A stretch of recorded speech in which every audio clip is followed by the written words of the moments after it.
ब्रह्मदक्षि अश्वी देवेशि भरद्वाजे पुनर्वसु हुताशिवेशि चरक प्रभृतिभ्यो नमो नमः। पातंजल महाभाष्य चरक प्रति संस्कृते मनोवाक्काय दोषाणाम हरते अहिपतये नमः। सभी गुरुजनों और ऋषि मुनियों का वंदन करते हुए आज की अपनी सतत संहिता अध्ययन की कक्षा शुरू करेंगे। आज की हमारी ये जो कक्षा है ये पर्टिकुलर किसी चैप्टर के ऊपर नहीं है, ये जो है एक रैंडम क्लास है जिसमें कि हम संहिताओं से ही रिलेटेड कुछ ऐसे सूत्रों के बारे में अध्ययन करेंगे जो कि हमें क्लिनिकल प्रैक्टिस करते टाइम अपने माइंड में रखने बहुत ज़रूरी है। कई बार ऐसा होता है कि हमारे पास पेशेंट जो होता है वो अपना एलोपैथ का डायग्नोस लेकर के आता है, तो उस टाइम अगर हमने आयुर्वेद के इन सूत्रों को पढ़ा हुआ है और इन्हें अपने माइंड में रखा हुआ है तो उस टाइम पे चिकित्सा करते टाइम हम कंफ्यूज नहीं होंगे। तो ये संहिताओं से कुछ सूत्र हैं जो हमने निकाले हुए हैं। चरक, सुश्रुत और वाग्भट तीनों ही संहिताओं से ये सूत्र लिए गए हैं और इसी के ही बारे में जो है आज हम अध्ययन करेंगे। तो हमारा जो सबसे पहला जो सूत्र है वो है अष्टांग हृदय के अष्टांग हृदय सूत्र स्थान के 11वें अध्याय से, जिसमें कि ये बोला गया है कि दोष धातु मलामूलम सदा देहश, यानी कि दोष धातु और मल इनको हमारे शरीर का मूल कहा गया है। तो जब आप इसकी टीका पढ़ेंगे इस श्लोक की, अष्टांग हृदय सूत्र स्थान 11वां अध्याय, दोष धातु मलामूलम सदा देहश, तो जब आप इसकी टीका पढ़ेंगे तो वहाँ पे उन्होंने क्लैरिफाई करा हुआ है और बताया हुआ है कि जिस तरीके से एक वृक्ष होता है, वृक्ष यानी कि कोई ट्री होता है, उसमें क्या होती है, लीव्स भी होती है, स्टेम भी होती है, फ्लावर भी होते हैं, फ्रूट्स भी आते हैं, लेकिन उसका जो बेस होता है, उसके जो टिके रहने का जो कारण रहता है वो रहती है उसकी जड़ यानी कि मूल। तो उसी तरीके से ही हमारा ये जो शरीर है इसका जो मूल है वो दोष धातु और मल कहे गए हैं। दोष यानी कि हमारे वात पित्त कफ, धातु यानी कि हमारी रस आदि जो धातुएं हैं 7 वो, और मल यानी कि हमारा मूत्र पुरुष और श्वेद। ठीक है, तो जब भी हमारे पास कोई पेशेंट आए तो हमें अपने माइंड में बस ये बात ध्यान में रखनी है कि ये जो रुग्ण हमारे पास आ रहा है इसकी बॉडी का जो बेस है यानी कि उसका जो मूल है, कारण है, चाहे वो उसको हेल्दी रख रहा है या फिर अनहेल्दी रख रहा है, उसके हेल्दी और अनहेल्दी होने का जो बेस है, जो मूल है, वो क्या है, 3 दोष, 7 धातुएं और 3 मल। ठीक है, ये बात हमें अपने माइंड में रखनी है। पेशेंट चाहे हमारे पास थायराइड का आए, डायबिटीज़ का आए, या फिर चेस्ट की कोई वो अपनी प्रॉब्लम लेकर के आए, या फिर पेट से रिलेटेड कोई भी प्रॉब्लम लेकर के आए, हमें ये सूत्र जो है हमेशा अपने माइंड में बिठा करके रखना है। पेशेंट चाहे अपनी कैसी भी कंप्लेंट बता रहा है, वो बोल रहा है कि मेरा शुगर लेवल इतना चली गया है, या फिर वो बोल रहा है कि मेरा थायराइड लेवल जो है वो इतना बढ़ गया है, या फिर कोई किडनी का पेशेंट आ रहा है वो आपको बोल रहा है कि मेरा क्रिएटिनिन इतना बढ़ गया है, पोटेशियम बढ़ गया है, आपको वो सारी चीज़ें साइड रखते हुए सिर्फ एक बात ध्यान में रखनी है, दोष धातु मला मूलम सदा देहश, यानी कि दोष धातु और मल यही जो रुग्ण आपके सामने बैठा है उसके रुग्ण होने और उसके स्वस्थ होने का कारण है। ठीक है, फिर इस श्लोक के टीका के पहले जो टीका दी हुई है अष्टांग हृदय सूत्र स्थान 11वें अध्याय की, उसमें उन्होंने हमें एक कोटेशन बोली है। उसमें उन्होंने क्या कहा है, वैषम्य ज्ञानम च साम्य ज्ञान अधीनम, यानी कि उन्होंने ये बताया है कि जो वैषम्य का ज्ञान होता है वो साम्य ज्ञान के अधीन होता है।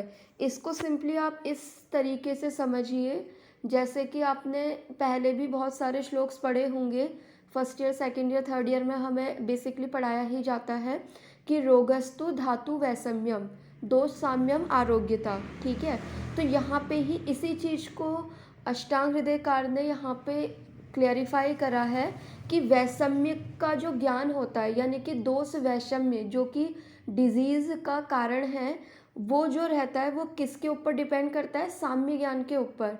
यानी कि जब तक आपको दोष धातु मल इनकी नॉर्मल फिजियोलॉजी नहीं पता होगी, तब तक इनकी विषमता को भी आप जान नहीं सकते हो। इसीलिए आपको प्रैक्टिस करनी है, तो आपको दोष धातु मल इनका बेसिक ज्ञान होना आपको ज़रूरी है। बेसिक ज्ञान से मेरा मतलब ये है कि आपको ये पता होना चाहिए कि वात अगर साम्यावस्था में है तो वो बॉडी में क्या फंक्शन करेगा, अगर वो वृद्ध हो गया यानी कि वो बढ़ गया है तो वो बॉडी में क्या सिम्टम्स लेकर के आएगा, अगर वो कम हो गया है तो वो बॉडी में क्या सिम्टम लेकर के आएगा। इसी तरीके से हमें पित्त और कफ के बारे में भी पता होना चाहिए। साथ ही साथ जो हमारी 7 धातुएं हैं उनका भी पहले हमें साम्य अवस्था में उनके क्या कर्म है वो हमें पता होना चाहिए। ये तो हमें पता रहता है कि हम श्लोक भी पढ़े रहते हैं, उत्साहो उच्छ्वास निश्वास चेष्टा समो मोक्षो धातु गतिमताम, ऐसे करके जो वात का श्लोक आता है वो हम पढ़े रहते हैं। लेकिन उसकी क्लिनिकल इम्पोर्टेंस क्या है कि वो जो श्लोक है वो आपको वात दोष की साम्य अवस्था बता रहा है। यानी कि अगर किसी की बॉडी में वात दोष बिल्कुल इक्विलिब्रियम वाली स्टेज में है तो उसकी बॉडी में ये फंक्शनिंग होंगी। अगर मान लीजिए किसी पेशेंट में बिल्कुल भी उत्साह नहीं है, ठीक है, यानी कि अगर ये चीज़ छोटी छोटी चीज़ें आप खुद में भी ऑब्जर्व कर सकते हैं।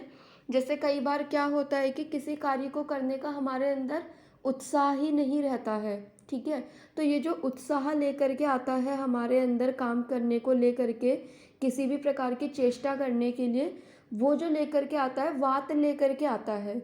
और ऐसा नहीं है कि वात बड़ा होगा तो ही हमारे अंदर उत्साह होगा, वात जब इक्विलिब्रियम में होगा तब हमारी बॉडी में ये फंक्शनिंग होगी। तो ये बेसिक चीज़ हमें ध्यान में रखनी है जब भी हम चिकित्सा करने के लिए फील्ड में उतरे, या फिर अभी भी अगर हम चिकित्सा करते हैं तो भी हमें ये बात ध्यान में रखनी है कि दोष धातु मला मूलम सदा देहश। और एक चीज़ ये याद रखनी है, वैषम्य ज्ञानम च साम्य ज्ञान अधीनम, यानी कि किसी भी चीज़ की विषमता का ज्ञान हमें तभी होगा जब हमें उसकी साम्यावस्था पता होगी। जब तक आपको ये नहीं पता होगा कि वात अपनी साम्यावस्था में उत्साह के लिए रिस्पॉन्सिबल है, उच्छ्वास के लिए रिस्पॉन्सिबल है, श्वास के लिए रिस्पॉन्सिबल है, जितनी भी फिज़िकल एक्टिविटीज़ हो रही हैं उसके लिए रिस्पॉन्सिबल है, तो तब तक आप उसकी एबनॉर्मेलिटी को पता नहीं लगा सकते। मान लीजिए किसी के अंदर बिल्कुल भी उत्साह नहीं रहा, उसे सांस लेने में बहुत दिक्कत हो रही है, या फिर उसकी बॉडी के मूवमेंट्स जो है उसमें कोई चेंजेस आ रहे हैं, तो यानी कि क्या है, सीधे सीधे वात वात की दिक्कत आ गई है बॉडी में, या तो वात बढ़ गई है या तो वात घट गई है। तो हमें ये बेसिक ये श्लोक हमेशा हमें अपने माइंड में रखना है। और इस श्लोक में जो बताया है दोष धातु और मल के बारे में, उन सब के बारे में पर्टिकुलर हमें पढ़ना है। और वो जो है आप खुद से पढ़िएगा कि वात के क्या कर्म हैं, पित्त के क्या कर्म हैं, उसका स्थान क्या होता है, उसके गुण क्या होते हैं, वात की अगर वृद्धि हो जाएगी तो क्या हमारी बॉडी में होगा, अगर क्षय हो जाएगा तो क्या होगा। इसी तरीके से धातुओं में जैसे हम पढ़ते हैं कि रस का काम क्या है, पीड़न कर्म है, रक्त का काम है जीवन, ठीक है। इस तरीके से हम सातों धातुओं के कर्म पढ़े रहते हैं। तो इसी तरीके से हमें ये भी ध्यान रखना है कि ये जो हमें कर्म बताए हैं पीड़नम जीवनम लेपन, ये उसके क्या बताए हैं जब वो हेल्दी स्टेज में होगा। अगर रस धातु का क्षय हो गया या फिर वृद्धि हो गई तो बॉडी में कुछ अलग ही फंक्शनिंग होगी। तो वो चीज़ें हमें अपने ध्यान में रखनी है। अब देखिए मैं इस सूत्र के ऊपर इतना ज़ोर क्यों दे रही हूँ, क्योंकि जब आप सुश्रुत सूत्र का 15वां चैप्टर पढ़ेंगे और उसमें आप देखेंगे श्लोक नंबर 48, तो वहाँ पे उन्होंने स्वास्थ्य की डेफिनेशन दी हुई है। और वहाँ पे उन्होंने हमें स्वास्थ्य की डेफिनेशन में क्या बताया हुआ है, समदोषा, जो कि हम फर्स्ट ईयर से ही पढ़ रहते हैं, हमें कॉलेज में ये रटाया जाता है ये श्लोक कि स्वस्थ व्यक्ति की परिभाषा क्या है। और ये श्लोक हम लोग हमेशा पढ़े रहते हैं, सम दोषा सम अग्निश्च सम धातु मल क्रिया प्रसन्न आत्म इंद्रिय मना स्वस्थ इति अभिधीयते। यानी कि यहाँ पे उन्होंने स्वस्थ व्यक्ति कौन है, यानी कि सिंपली अगर हम इन जनरल देखें तो लोग क्या समझते हैं कि हम लैब में जाएं, अपने पूरा बॉडी फुल बॉडी चेकअप कराएं और हमारी जितनी भी रिपोर्ट्स हैं वो नॉर्मल आ जाएं तो हम हेल्दी हैं। लेकिन आयुर्वेद के अकॉर्डिंग ऐसा नहीं है। आयुर्वेद के अकॉर्डिंग ऐसा नहीं है कि आपकी रिपोर्ट्स बिल्कुल नॉर्मल आ रही हैं तो आप हेल्दी की कैटेगरी में आएंगे। आप हेल्दी पर्सन की कैटेगरी में तभी आएंगे जब आप सुश्रुत के सूत्र स्थान के 15वें चैप्टर का श्लोक नंबर 48 इस वाली कैटेगरी में अगर आप फिट आ रहे होंगे।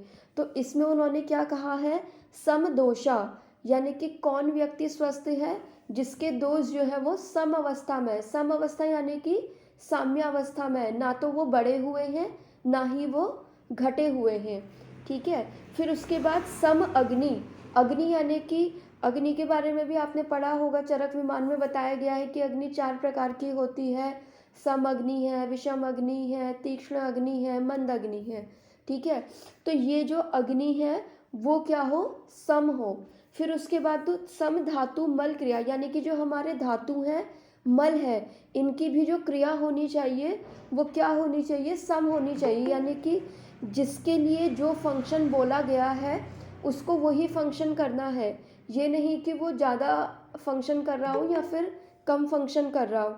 सिंपली अगर आप इसको एलोपैथ के कॉन्सेप्ट से समझें तो वहाँ पे हमने देखा है कि अगर थायराइड की अगर हम बात करें, अगर किसी का TSH लेवल बढ़ जाएगा या कम हो जाएगा, उसी से ही हम डायग्नोस करते हैं ना कि इसको हाइपरथायराइड हो गया या फिर हाइपोथायराइड हो गया। यानी कि उनका भी जो कॉन्सेप्ट है वो सेम ऐसा ही है कि इन चीज़ों को कहाँ रहना है, इक्विलिब्रियम में रहना है। ठीक है। तो उसी तरीके से हमारी बॉडी को, हमारी बॉडी की फंक्शनिंग को जो डिफाइन करते हैं अकॉर्डिंग टू आयुर्वेदा, वो करते हैं हमारे दोष धातु मल और अग्नि। तो इनका साम्य अवस्था में रहना, इनका इक्विलिब्रियम में रहना ही एक पर्सन को हेल्दी बनाएगा। ठीक है। इसके अलावा क्या है, प्रसन्न आत्म इंद्रिय मना। अब देखिए इतनी सारी लैब ओपन हो चुकी है, इतनी सारी इन्वेस्टिगेशन मशीन डेवलप हो चुकी हैं, सिटी स्कैन की इतनी बड़ी बड़ी मशीनें आ चुकी हैं, बहुत ज़्यादा टेक्नोलॉजी से क्या हो गया है, एडवांसमेंट आ चुका है। लेकिन अभी तक कोई ऐसी टेक्नोलॉजी नहीं बनी है जो ये बता सके कि व्यक्ति का प्रसन्न आत्म इंद्रिय मन को वो डिफाइन कर सके। ठीक है। तो ये कॉन्सेप्ट जब उनके पास है ही नहीं तो वो इसके ऊपर फोकस भी नहीं करते हैं। आप जब देखोगे, जब एलोपैथ से थक करके पेशेंट आपके पास आ रहा होगा तो भले ही उसकी सारी चीज़ें सही हो, उसमें एक चीज़ की कमी आपको ज़रूर मिलेगी, वो है प्रसन्न आत्म इंद्रिय मन। क्योंकि इसके ऊपर जो है कोई भी डॉक्टर जो है ऐसा इतना फोकस नहीं करते हैं एलोपैथ वाले। आयुर्वेद वाले तो करते भी हैं कुछ कुछ, लेकिन एलोपैथ में इसके ऊपर इतना ज़्यादा कोई फोकस नहीं करा जाता है। तो इसीलिए हमें क्या करना है, जब भी हम प्रैक्टिस करें या फिर जब भी हमारे सामने कोई रुग्ण आए तो हमें अपने माइंड में सुश्रुत सूत्र के 15वें अध्याय का श्लोक नंबर 48, सम दोषा सम अग्निश्च सम धातु मल क्रिया प्रसन्न आत्म इंद्रिय मना स्वस्थ इति अभिधीयते। इस श्लोक को भी हमें अपने माइंड में क्या करना है, रखना है। क्योंकि कई बार क्या होता है कि पेशेंट हमें अपनी रिपोर्ट्स दिखाता है और कि सारी रिपोर्ट्स जो है वो नॉर्मल आ रही होती हैं। ठीक है। और पेशेंट जो है इधर उधर बहुत सारे धक्के खा चुका होता है और लास्ट में थक हार करके वो आपके पास आएगा और आप भी उसकी रिपोर्ट्स देख करके अगर उसे कुछ मल्टीविटामिन या फिर आयुर्वेद की कुछ रसायन वसायन स्टार्ट कर दोगे तो उससे काम नहीं बनेगा। आपको क्या करना है, ये जो हमने श्लोक पढ़ा है उसके अकॉर्डिंग उसको एसेस करना है और फिर देखना है। हमें रिपोर्ट्स से कोई मतलब नहीं होना चाहिए। रिपोर्ट्स जो है बस एक जनरल हमें गाइडलाइंस देती हैं, वरना हमें रिपोर्ट्स पे इतना ज़्यादा डिपेंडेंट नहीं रहना है। तो अभी तक हमने 2 श्लोक पढ़े हैं। एक तो है दोष धातु मला मूलम सदा देहस्य, यानी कि हमारे शरीर का जो मूल है वो दोष धातु और मल, इनको कहा गया है। दूसरा, अकॉर्डिंग टू आयुर्वेदा हेल्थ की डेफिनेशन क्या है, सम दोषा सम अग्निश्च सम धातु मल क्रिया प्रसन्न आत्म इंद्रिय मना स्वस्थ इति अभिधीयते। अब देखिए इसके बाद हमने ये तो पढ़ लिया कि स्वस्थ की डेफिनेशन ये है और दोष धातु मल मूल यही हमारे शरीर के मूल है। अब बात करते हैं व्याधि की। ठीक है। क्योंकि पेशेंट जो है वो हमारे पास अपनी व्याधि लेकर के आएगा तो कई बार हमें कन्फ्यूज़न हो जाता है कि ये पेशेंट ये व्याधि लेकर के आ रहा है तो हम इसमें क्या दें। और मोस्ट ऑफ द केसेस में होता क्या है कि हम अपने सीनियर से या फिर अपने किसी गुरुजन से अगर हम पूछते भी हैं तो हम क्या कहते हैं कि एक पेशेंट है, उसको डायबिटीज़ है, तो उसको हम क्या मेडिसिन दें। ठीक है, हम ना उसकी प्रॉपर हिस्ट्री बताते हैं। बताना क्या, हम खुद उसकी हिस्ट्री लेते ही नहीं हैं अपने आयुर्वेद के अकॉर्डिंग। हमने ना उसकी बॉडी में दोषों का असेसमेंट करा होता है ना अग्नि का। ठीक है, हम सीधे ये देखते हैं कि वो रिपोर्ट्स लेकर के आया है और उसने बोला है कि मुझे डायबिटीज़ है। तो हम क्या करते हैं, अपने सीनियर से या फिर अपने गुरु से जा कर के क्या बोलते हैं सीधे कि एक पेशेंट है, उसे डायबिटीज़ है, तो उसमें क्या मेडिसिन हम दें।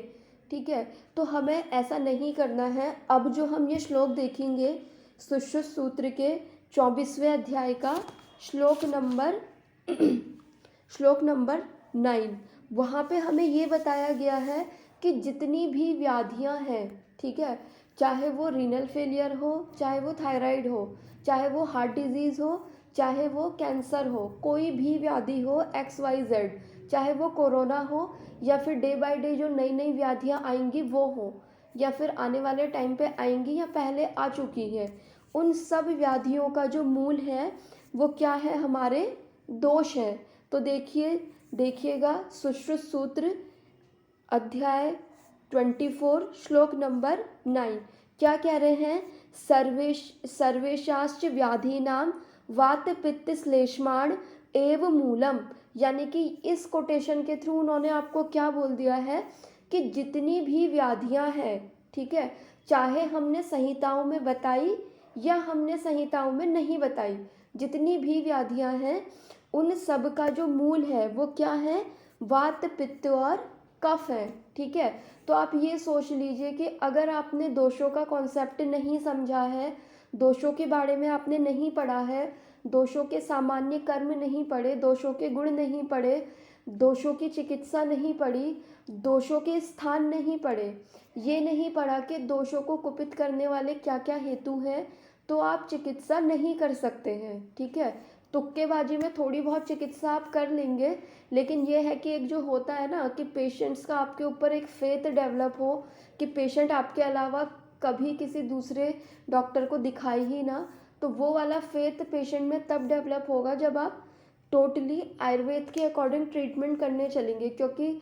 अगर आपने सिर्फ इस बेसिस पे चला कि पेशेंट को डायबिटीज़ है, चलो यहाँ से उठा करके उसे फलत्रिक आदि क्वाथ दे देते हैं, ठीक है, तो उससे होगा क्या, कुछ टाइम तक तो उसकी बॉडी में रिजल्ट मिलेंगे, उसका शुगर लेवल बिल्कुल नॉर्मल भी आ जाएगा, लेकिन कुछ टाइम बाद क्या होगा, वापस से उसकी शुगर लेवल बढ़ेगी और वो इतनी बढ़ेगी कि उसको इंसुलिन लेने की ज़रूरत पड़ जाएगी।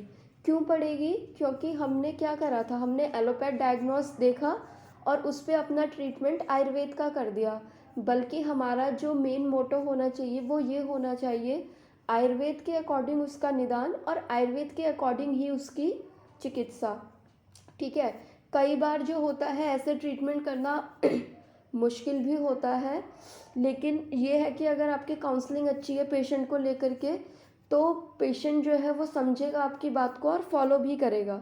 तो इस श्लोक से हमें ये पता चला कि सभी व्याधियों का जो मूल कारण है वो वात पित्त कफ है।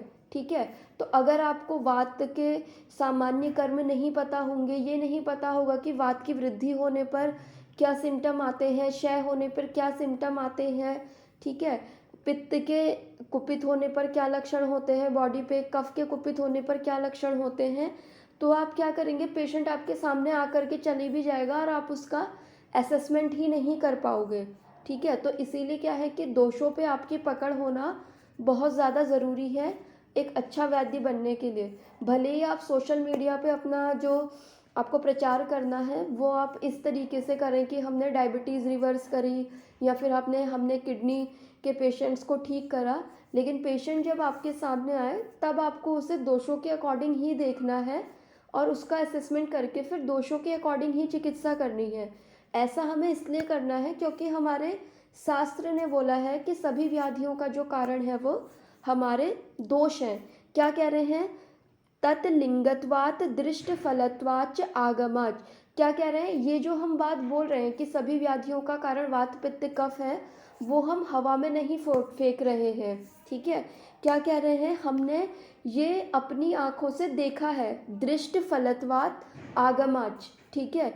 यानी कि ये हमने अपनी आँखों से देखा है प्रैक्टिकली करके, और हमारे पास आगम प्रमाण यानी कि हमने शास्त्रों में भी इसके बारे में पढ़ा हुआ है। इसके क्या कहने का मतलब है कि अगर ये है कि हमारे सामने अगर कोई पेशेंट आया और उसकी बॉडी में हमें रुक्षता दिखाई दी, ठीक है, तो रुक्षता किसका कर्म है, वात दोष का।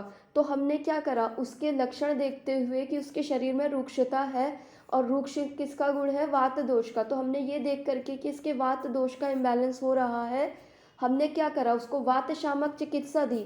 सिंपल हमने उसे ऑयल मसाज करने के लिए बोला, तो उससे क्या हुआ कि उसकी रुक्षता दूर हो गई, ठीक है। तो इस तरीके से हमने ये देखा कि दृष्टि फलत्वात् यानी कि हमने प्रैक्टिकली ये सब चीज़ें करके देखी हुई हैं कि पेशेंट में दोषों के अकॉर्डिंग ही लक्षण आते हैं, और उन लक्षणों के अकॉर्डिंग दोष की चिकित्सा करने पर हमें उपशय भी मिलता है, ठीक है। तो ये यहाँ पे ये बोल रहे हैं। फिर इसके बाद इन्होंने ये भी बोला है, यथा ही कृत्सनम विकार जातम विश्व रूपेण अवस्थितम सत्व रजस तमांशी न व्यतिरिच्यते। क्या कह रहे हैं, जिस प्रकार जगत के रूप में अवस्थित यह समस्त महत आदि जो समूह है, वो क्या है कि सत्व रज और तमोगुण से पृथक नहीं है, उसी प्रकार से इस संसार में जितने भी विकारों का समूह है, चाहे कोई भी डिजीज़ हो, वो वात पित्त और कफ इसके बिना उत्पन्न होती ही नहीं है, ठीक है। तो भले ही आपके पास कोई भी पेशेंट आए, आपके पास पीसीओडी का पेशेंट आए, इनफर्टिलिटी का पेशेंट आए, डिसफंक्शनल यूटेराइन ब्लीडिंग का पेशेंट आए, आपको क्या देखना है, बस उसकी बॉडी में आपको दोषों का असेसमेंट करना है। फिर क्या कह रहे हैं, दोष धातु मल संसर्गात आयतन विशेषात निमित्तश्च तेषाश्च विकल्पः। क्या कह रहे हैं, दोष धातु और मल इनके संसर्ग से, यानी कि इनके आपस में संसर्ग होने से, मान लीजिए आपने कोई निदान सेवन करा और उसके बाद क्या हुआ कि एक दोष कुपित हुआ, और उस दोष ने जाकर के पर्टिकुलर एक धातु को और एक मल को जाकर के दूषित कर दिया, तो इनके संयोग से स्थान भेद से और कारण के भेद से व्याधियों के क्या होते हैं, अनेक विकल्प होते हैं, ठीक है। जैसे अगर आपको याद होगा, अभी रिसेंटली हमारा जो दूसरा वाला ग्रुप है व्याधि विनिश्चय और चिकित्सा वाला, उस पर राहुल सर ने ही डिस्कस करा हुआ था कि ये जो हम प्रमेय के बारे में उसमें जो हम डिस्कस कर रहे थे कि इसमें जो ये निदान बताए गए हैं उससे सिर्फ प्रमेय ही होगा क्या, कि कफ कारक वो जितने भी हेतु सेवन करेगा उससे क्या हमेशा प्रमेय ही होगा या और व्याधि भी होगी। तो उसमें फिर सर ने क्या बताया था कि हम जो भी निदान सेवन करते हैं, फिर उसके बाद दोष ने कौन से दूष्य को जाकर के इफ़ेक्ट करा, और फिर वो दोष दूष्य सम्मूर्छना होने के बाद उसने हमारी बॉडी के पर्टिकुलर किस पार्ट को जाकर के इफ़ेक्ट करा, उसके अकॉर्डिंग व्याधि होती है। वरना तो देखिए क्या है कि कफ प्रकोपक आहार विहार तो सभी ले रहे हैं, सारी जनता ले रही है, लेकिन प्रमेय हर किसी को तो नहीं हो रहा है, पर्टिकुलर किसी को ही होता है। तो उसका कारण क्या है कि दोष दूष्य सम्मूर्छना होने के बाद दोष दूष्य सम्मूर्छना होने के बाद इनको जहाँ पे भी एफिकेसी लगती है डिजीज़ क्रिएट करने की, वहाँ पे जाके डिजीज़ क्रिएट करते हैं। तो इस तरीके से इन्होंने क्या बताया है कि दोष धातु और मल इनके संयोग से, स्थान भेद से और कारण भेद से जो व्याधि होती हैं उसके क्या होते हैं, अनेकों विकल्प हो जाते हैं, यानी कि अपरिमेय यानी कि इनफाइनाइट विकल्प हो जाते हैं, ठीक है। यानी कि इनफाइनाइट डिजीज़ का वर्णन जो है आचार्यों ने हमें करके दे दिया है। फिर क्या कह रहे हैं, दोष दूषितेषु अति अर्थम धातुसा संज्ञा क्रियते रसजो अयम शोणितजो अयम मांसजो अयम मेदजो अयम अस्थिजो अयम मज्जयो अयम शुक्रजो अयम व्याधि इति। क्या कह रहे हैं, ये वात आदि दोष जब रस रक्त आदि धातुओं के अत्यंत कुपित हो जाते हैं, मतलब कि क्या है कि जब दोष कुपित हुए और कुपित होने के बाद हमने क्या करा कि हमने ट्रीटमेंट स्टार्ट नहीं करा, तो वो क्या करेंगे कि हमारी धातुओं को दूषित करना स्टार्ट करेंगे। ठीक है, और इसके अकॉर्डिंग क्या होते हैं कि रसज विकार, शोणितज विकार, मांसज विकार, मेदोज विकार, अस्थिज विकार, मज्जा विकार और शुक्रज विकार, इस तरीके से इनका फिर क्या होता है, नामकरण होता है। ठीक है, तो सिंपली हमें आगे से ये भी ध्यान रखनी है जब हम प्रैक्टिस में देखें कि सभी व्याधियों का जो कारण है वो क्या है, हमारे दोष हैं। ठीक है, तो चाहे हमारे पास कोई भी डिजीज़ लेकर के पेशेंट आए, हमें उसकी बॉडी में दोषों का असेसमेंट करना ही करना है। ठीक है, अब इसके बाद देखेंगे हम चरक सूत्र के 18वें अध्याय का श्लोक नंबर 45। ठीक है, यहाँ पे भी जो है हमें यहाँ पे भी जो है उन्होंने हमें इसी बात के बारे में बताया है कि सभी व्याधियों का जो कारण है वो क्या है, हमारे दोष हैं। तो चरक सूत्र 18वां अध्याय श्लोक नंबर 45। तो देखिए यहाँ पे ये हमें ये बता रहे हैं कि अगर आपको किसी व्याधि का नाम नहीं पता, ठीक है, तो आपको घबराने की ज़रूरत नहीं है। क्या कह रहे हैं, विकारा नाम अकुशलो ना जिह्यात कदाचन ना ही सर्व विकाराणाम नाम तो अस्ति ध्रुवा स्थिति। यानी कि क्या कह रहे हैं, अगर कोई ज्ञानी वैद्य किसी रोग का नामकरण करने में असमर्थ हो तो उसे अपने अज्ञान पर लज्जा नहीं करनी चाहिए। क्यों नहीं करनी चाहिए, क्योंकि जगत में जितने रोग होते हैं उन सब का नामकरण कर पाना क्या है कि असंभव है। अब चाहे देखिए आप आयुर्वेद साइंस को उठा करके देखिए या फिर एलोपैथ साइंस को उठा करके देखिए, उसमें भी उन्होंने कोरोना का जिक्र कहीं नहीं करा हुआ था।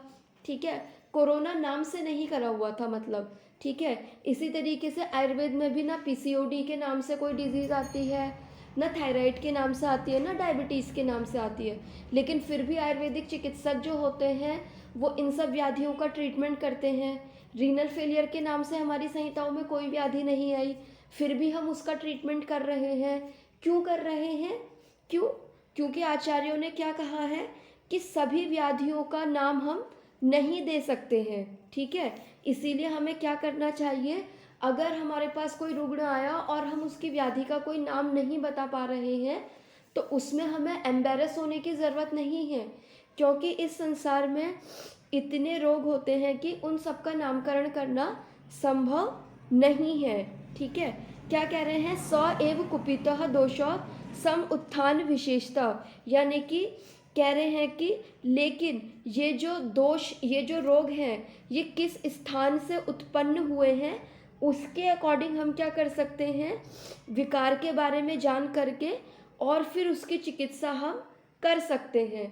ठीक है, तो ये बात हुई चरक सूत्र के 18वें अध्याय के श्लोक नंबर 45 की, जहाँ पे चरक स्वयं कह रहे हैं कि सभी व्याधियों को नाम देना ज़रूरी नहीं है।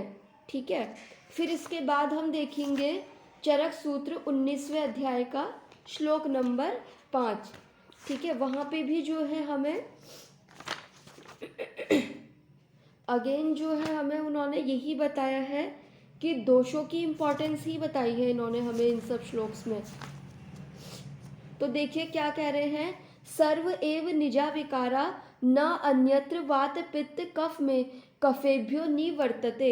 यानी कि क्या कह रहे हैं, जितने भी प्रकार के निज विकार होते हैं वो क्या होते हैं, बिना वात पित्त कफ के नहीं होते हैं। यानी कि जितनी भी व्याधियां होंगी चाहे निज वाली, वो बिना वात पित्त कफ के होंगी ही नहीं। ठीक है, फिर उसके लिए उन्होंने एक एग्जाम्पल भी दिया है और क्या कहा है, यथा ही शकुनी सर्व दिवसम अपि परिपत्नम स्वछायाम न अतिवर्तते तथा स्वधातु वैषम्य निमित्ता सर्वे विकारा वात पित्त कफान न अति वर्तते। क्या कह रहे हैं कि जिस प्रकार से पक्षी सारे दिन आकाश में चारों तरफ उड़कर इधर उधर की सीमाएं लांघ जाता है लेकिन वो अपनी छाया को कभी नहीं लांघ सकता है, ठीक उसी प्रकार से ही ये दो दोष होते हैं वात पित्त कफ, इनकी विषमता से होने वाले जितने भी दोषजन्य रोग हैं, ठीक है, भले ही शास्त्रों में उनकी कितनी भी संख्या बता दी हो, भले ही हमें बोल दिया हो कि वात की वजह से 80 रोग होते हैं, पित्त की वजह से 40 होते हैं, कफ की वजह से 20 होते हैं, लेकिन ये जो संख्या बता दी है ये कभी भी उसका अतिक्रमण नहीं करते। मतलब कि क्या है कि दोषों से अलग कोई व्याधि हो ही नहीं सकती है। क्या कह रहे हैं, इन्हीं वात पित्त कफ के स्थान पर, इन्हीं वात पित्त कफ के स्थान संस्थान यानी कि लक्षण कारण को देखकर वात पित्त कफ से होने वाले सभी रोगों के भिन्न भिन्न नाम क्या करते हैं, बुद्धिमान वैद्य लोग करते हैं। ठीक है, तो आज हमने ये जितने भी श्लोक पढ़े हैं उसमें हमने यही देखा कि दोषों की कितनी इम्पोर्टेंस है एक अच्छा आयुर्वेदिक प्रैक्टिशनर बनने के लिए। दोष की, धातु की, मल की और अग्नि की। ठीक है, ये चीज़ें ऐसी हैं जो कि हमें बाय हार्ट होनी चाहिए, जिससे कि पेशेंट हमारे सामने आए और वो ये बोले कि मुझे दिखाई देना कम हो रहा है। ठीक है, तो डायरेक्ट हमारे माइंड में क्या आना चाहिए कि दर्शन, ये जो कर्म है ये प्राकृत पित्त का कर्म है। तो यानी कि अगर किसी की आईज में कोई प्रॉब्लम आ रही है, ब्लर विजन उसे हो रहा है, तो सबसे पहले हमें क्या करना है, पित्त को इम्बैलेंस करने वाली वो जितनी चीज़ें ले रहा होगा, चाहे वो खट्टी चीज़ें ले रहा हो, ज़्यादा नमक ले रहा हो, ठीक है, ज़्यादा मिर्च मसाले ले रहा हो, उन सबको हमें क्या करना है, बंद करवाना है। इसी तरीके से अगर कोई पेशेंट आपके पास आया और उसने कहा कि मेरे अंदर बिल्कुल भी ना उत्साह नहीं रहता है, तो यानी कि क्या, उत्साह दिलाना ये किसका काम है, वात दोष का। तो डायरेक्ट हमारे माइंड में क्या आना चाहिए कि ज़रूर पर्सन की बॉडी में कहीं ना कहीं किसी रूप में वात का जो है वो इम्बैलेंस चल रहा है। ठीक है, तो इसी तरीके से हमें, ये तो बात हुई दोषों की, इसी तरीके से हमें अग्नि और हमारे धातुएं, रस रक्त मांस मेद अस्थि मज्जा शुक्र, इनके बारे में भी हमें सारी जानकारी होनी चाहिए बिल्कुल बाई हार्ट। ठीक है, अब देखिए अग्नि का प्रकरण आ रहा है, तो अग्नि के बारे में मैं एक बात आपको बताऊं, जब आप गुल्म चिकित्सा पढ़ेंगे तो वहाँ पे एक रेफरेंस आता है। ठीक है, गुल्म चिकित्सा में एक रेफरेंस आता है, वहाँ पे उन्होंने क्या बताया है, सम प्रकोपो दोषाणाम अग्नि आश्रितम, यानी कि दोषों का साम्यावस्था में रहना और दोषों का प्रकोप होना। सम प्रकोपो दोषाणाम यानी कि दोषों का प्रकोप और साम्यावस्था में रहना, ये किस पे डिपेंड करता है, हमारी अग्नि पे डिपेंड करता है। ठीक है, तो आपको क्या करना है, कभी भी रुग्ण आपके पास आए तो एक तो आपको दोषों का ध्यान रखना है, दूसरा आपको ध्यान रखना है अग्नि का। इसीलिए आपने देखा होगा कि हम लोगों की जो चिकित्सा चलती है वो कैसी चलती है, दीपन भी हम करवाते हैं, पाचन भी हम करवाते हैं, फिर साथ में हम कुछ वैसी मेडिसिन भी डालते हैं। ठीक है, तो ये सब चीज़ें हम क्यों करते हैं, इसलिए करते हैं क्योंकि अगर हमने सिर्फ दोषों को साम्य अवस्था में लाने वाली मेडिसिन दी तो उससे कोई इफेक्ट नहीं पड़ेगा जब तक कि हमने अग्नि को करेक्ट नहीं करा है। क्यों नहीं पड़ेगा, क्योंकि चरक के गुल्म चिकित्सा में रेफरेंस आया है, सम प्रकोपो दोषाणाम अग्नि संश्रितम, यानी कि दोषों का साम्यावस्था में रहना और उनका प्रकोप किस पर डिपेंड करता है, हमारी अग्नि पे। ठीक है, अभी जैसे लास्ट टाइम मैंने जो अपनी प्राइवेट जॉब ज्वाइन करी थी, वहाँ पे जो था मोस्ट ऑफ द पेशेंट जो आते थे वो रीनल फेलियर के ही आते थे। तो उसमें ये था कि प्राइवेट कंपनीज़ का आपको पता है कि एक रूल होता है कि उनके प्रोटोकॉल्स होते हैं कि ये पेशेंट आया तो आपको यही मेडिसिन देनी है। ठीक है, लेकिन ये है कि मैं उस तरीके से नहीं चलती थी वहाँ पे। तो मैं क्या करती थी, पेशेंट्स के पूरे दोषों के अकॉर्डिंग देखती थी और उनकी अग्नि की कंडीशन देखते हुए फिर उनकी मेडिसिन देती थी। ठीक है, और कई बार ऐसा भी होता था कि पेशेंट ये बोलता था कि हमें किडनी की प्रॉब्लम है तो आप हमें पेट वाली मेडिसिन क्यों दे रहे हो, कि मुझे तो ये वाली मेडिसिन नहीं, मुझे ये वाली चाहिए। तो उस टाइम पे आपको पेशेंट की काउंसलिंग करनी होती है और उसे बताना होता है कि आयुर्वेद का कॉन्सेप्ट क्या है, कि वो किस तरीके से आपकी बॉडी को हेल्दी रखता है दोषों को साम्य अवस्था में ला करके। और दोष साम्य अवस्था में कैसे आते हैं, अग्नि के अकॉर्डिंग। ठीक है, इसीलिए आपने देखा भी होगा कि व्यायाम करने के लिए बोला जाता है। क्यों बोला जाता है? क्योंकि व्यायाम करने से हमारी अग्नि अच्छी रहती है। अग्नि अच्छी रहेगी तो दोष भी जो है वो ऑटोमेटिकली साम्य अवस्था में रहेंगे। ठीक है, तो इस तरीके से आज हमने ये कुछ बेसिक श्लोक्स लिए हैं। बाकी कल तो दशहरा है, कल ऑफ ही रहेगा। परसों हम क्लास स्टार्ट करेंगे और परसों हम चरक सूत्र का पहला अध्याय जो हमने छोड़ा था वहीं से ही हम शुरू करेंगे। तो आज के लिए यहीं पे रुकते हैं। किसी की कोई क्वेरी होगी तो ग्रुप में पूछ लीजिएगा या पर्सनल मैसेज कर दीजिएगा।